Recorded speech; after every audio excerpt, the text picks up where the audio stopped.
Let's start with what is a resume? A resume is a self-marketing tool. The product is you. The customer is the employer. What you want to do is match what the employer wants with what you have. So you want to think about features and benefits. What do you have? What do they want?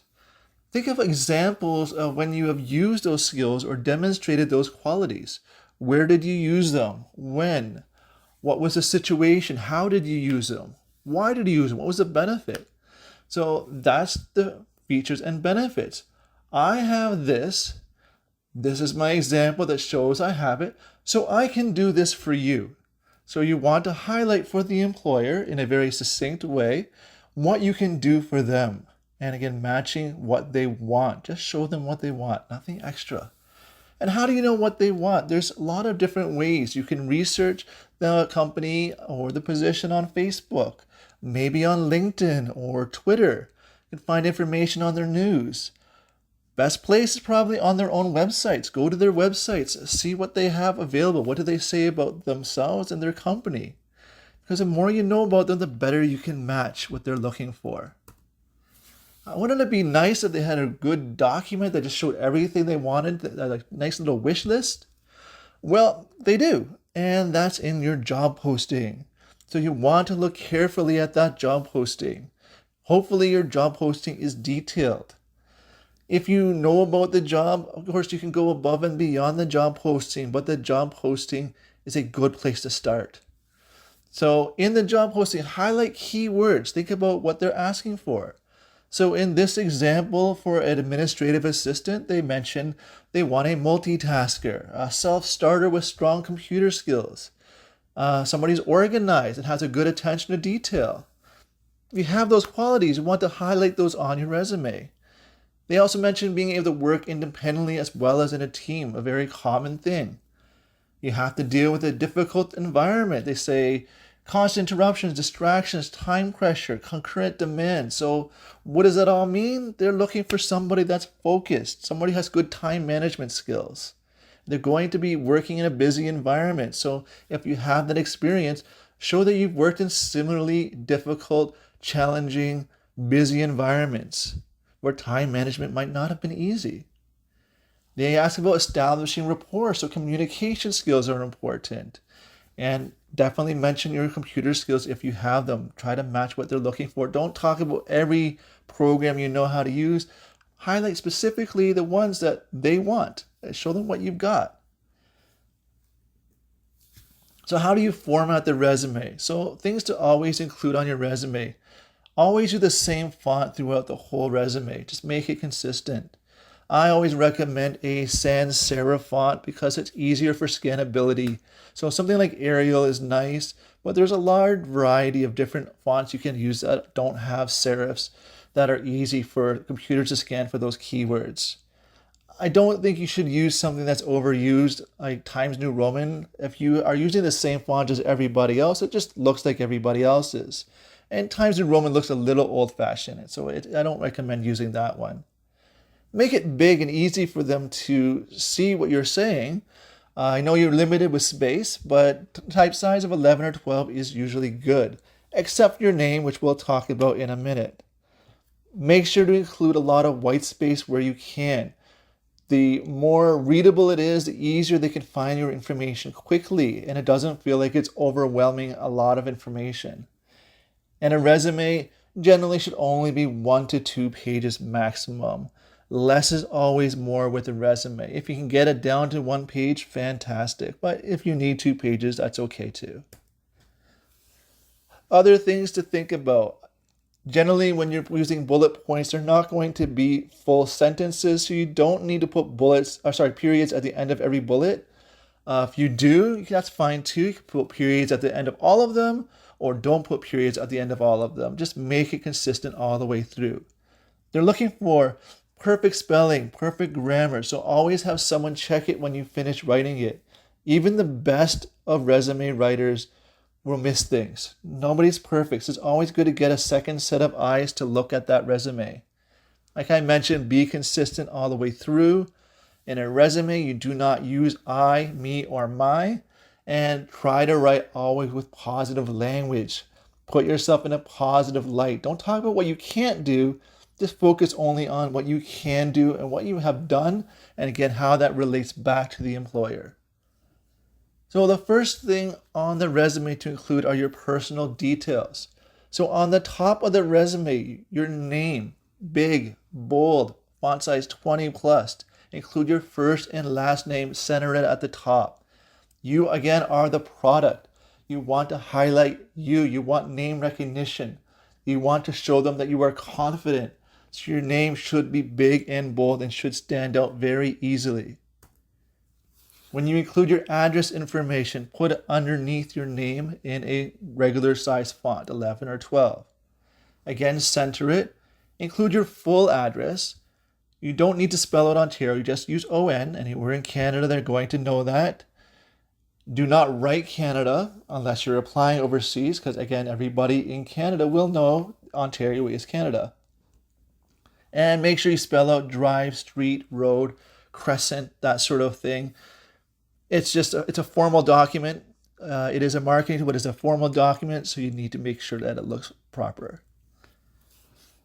Under that, you have your other contact details. How do they reach you? So put the most desired way to reach you first. So if you want them to call you, put your phone number first. If you want them to email you, put your email first. Up to you. Just make sure when you put your phone number in, it is the correct phone number, or they might try that first, and if they can't reach you, they might just go to the next resume. If your email address doesn't work, they try to email you, again, they might just go to the next one. So make sure everything is correct. Make sure your email address is a professional email address. No cooldude@gmail.com. You want to highlight a professional personality with a professional email address, not the thing you had from high school or elementary school. Who knows how long you've had that old address. If you have a LinkedIn, and I highly do recommend having a LinkedIn profile, but that's another video altogether. Make sure you have a custom LinkedIn address that's going to be shorter and look, again, more professional. If you use Twitter and you're active on Twitter in a professional way, you can highlight that. Make sure your links to any professional videos, or if you have any channels or websites with your portfolios, highlight that on there as well. You can use 2 lines if needed, but again, less is more. You don't have that much space, so try to take advantage of the space that you have. So here's a little example. You can see John Smith is big and bold at the top. You have the address. Street is spelled out, ON for Ontario. The phone number is first, email address second, john.smith. The LinkedIn profile has John Smith at the end of it, and then there's website address for John Smith's other work that they can see. The next section of the resume, I recommend using an objective statement. It just shows that this is a targeted resume specific to the job you're applying for. The more targeted it is, the more effective it is. So it shows that this resume is for this position with this company. The company name is optional, but I do recommend having it if you can, if it fits.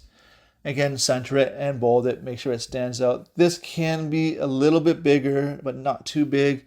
If you're using fonts 11 or 12, maybe go to 14, but again, don't make it too big. So there's your little example. And next we have our profile statement. Some people used to use objective statements saying, I want this from you. I want a position that gives me this. No, not anymore. I don't recommend it. Again, of course, it's your resume. You do what you want with it. But I feel a profile statement is much stronger. In a profile statement, it shows what you have to offer. Not what you want from them, but what you have to give them. So it shows that you know what you have, you know what they want, and it's like a really short elevator pitch or sales pitch matching what they need. Makes them interested in you and makes them want to read more of the resume. Highlight what you have that they want. Include things like your soft skills, personality. That's important. It's often missed in resumes. That's also very important, as much as your education and your experience should be included. And you want to highlight what you're good at. Show them that these are the things I'm really good at. And that commitment comes back to, I know what you want, and I promise I'm going to do it. So what am I committed to doing for you? How am I going to add value to this role? So here's an example. So some nice soft skills at the top: an organized, focused, detail-oriented admin who graduated from Seneca's office administration program and possessed 3 years of experience working in an administrative role. First sentence, nice and clear. That was going to help you with the matching to what they're looking for, because those are the qualities they asked for. Your key strengths include strong computer skills, time management, and being able to work effectively independently or as part of a team. Again, what you're good at, matching what they're asking for. And then committed to acting as a front line and representing the company professionally and improving communication between staff and external affiliates. That's basically what you want from an admin role, and you're saying that you're going to do it and you understand the type of job you're applying for. So again, here is your example. This is how it's going to look. The next section is your highlights of qualifications, probably the most important section in the resume. Here you're going to highlight your overall experience to match what they want. You're not going to tell the whole story of your resume. Again, it should be short. It's only 5 to 7 bullets, not too long. A HR person will generally spend 30 seconds scanning your resume to decide if it goes into the good pile or the bad pile. So your highlight section is going to help them do that. If there's any common ideas, group them together. Again, you only have so many bullets and so much space. Show skills and qualities and maybe the setting and outcomes. What kind of place did you use those skills and qualities? How did you use them? What was the result? Generally, I recommend doing highlights at the end. For the purposes of this instructional video, I will do it next, but it's easy to do it at the end because then you'll have a better sense of all your experience and what things you want to highlight. The highlight section is definitely something that changes depending on the job. Not always, but usually you're going to want to customize it a little bit to better target the position you're applying for. So here are some examples of grouping related skills and qualities. So education experience, yeah, I always put those at the top first and they can see, okay, check education, check experience. Hardworking and focused, we can group those. Communication and listening, related skills. Respectful, teamwork, diversity, I could talk to that in the same line. Accurate attention to detail, again, in common. So here are some examples. Completed office administration program at Seneca, possessed 3 years of experience working in an administrative role. First thing they see, nice and easy. Answered phones in a polite and professional manner. They mentioned phone use. Completed documents and spreadsheets quickly and accurately using a strong knowledge of MS Word and Excel. Talk about the tools you use, highlighting the skills as well. Manage a challenging workload in a challenging, hectic workplace with frequent drop-ins and customer calls. That's something they were asking for. And then met deadlines by regularly completing tasks within assigned timelines. So grouping all similar ideas together. Next section is your work experience. I prefer relevant experience or related experience. It just sounds stronger. This also gives you a chance to include your unpaid work, which is just as powerful as your paid work. Because the unpaid work, you're doing it because you actually enjoy that type of work, or you're really trying to get into that field, shows interest. So nothing wrong with volunteering. Volunteering is great. Just don't volunteer forever. Make sure you're moving forward. So you include the job title first in bold. Include the dates on the right side of the page on the same line in bold. So that way they can read it easily and quickly. Under the job title, include the company name and then location of whereabouts that company was located. So they have a sense of where you've been moving around. What you did is more important than where you did it. So that's why we want to include the job title first and then the company second. And again, that's important for consistency to do that all the way through. Work experience and dates, you can take a look at this. I recommend just the month and the year. So the first one, if you are, month and year or just the year, that's fine. You don't need to put the number, the date. That doesn't matter. They just want to approximate how long you were there for. I generally just like the years because that may make your experience look longer and it's not Lying, of course, you never lie in a resume. That's a no-no. That could be definitely held against you later. So you always want to be honest. But if you finished in December of 2017 and you started December 2017 and finished in 2018, February 2017 to 2018, that's fine. That's honest. But if you want to be more clear, you can put the months, up to you. But always do it in reverse chronological order. They want to know what you've done recently to what you've done after that and after that. When you've done most recently. They want to know what you've done most recently and before that and before that. So here's the example. Then you would have your work experience. You want to write accomplishment statements.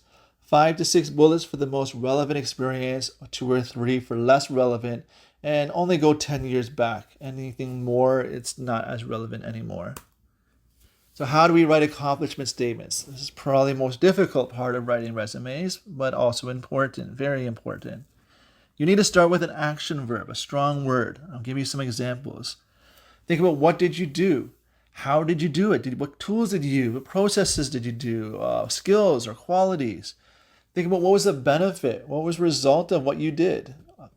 If you can, include numbers and percentages. It's just more telling.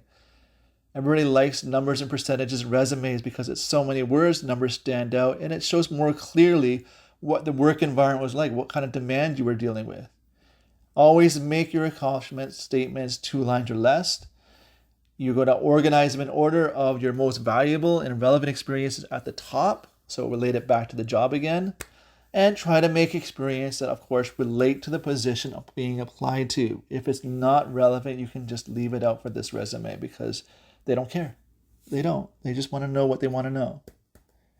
So here are some examples of action verbs. These are some strong ones I like. Attained, created, delivered, developed, improved.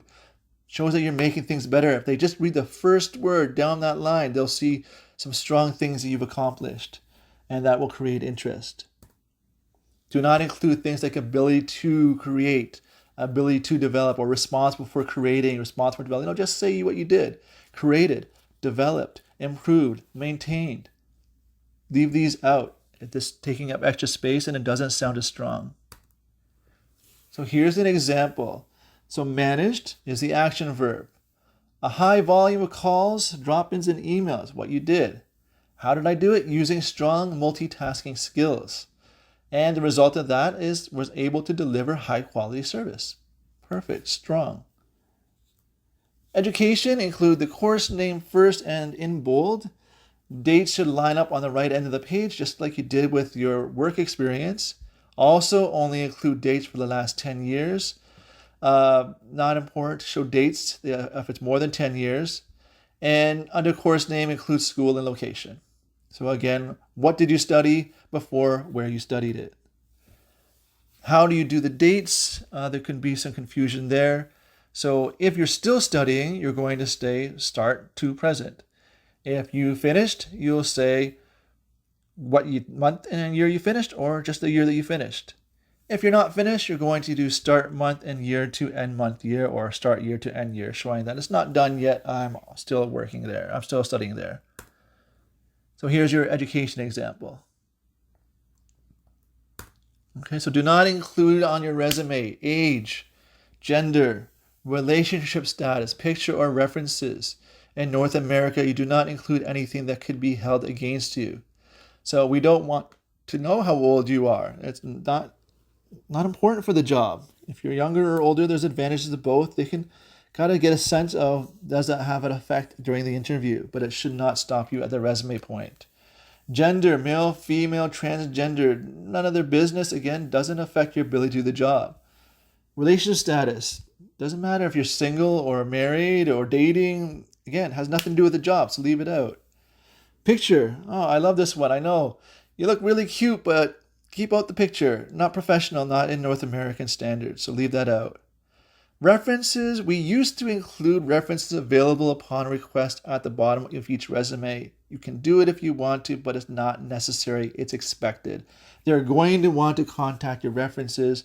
They're going to want to contact 2 or 3 references. So make sure you have enough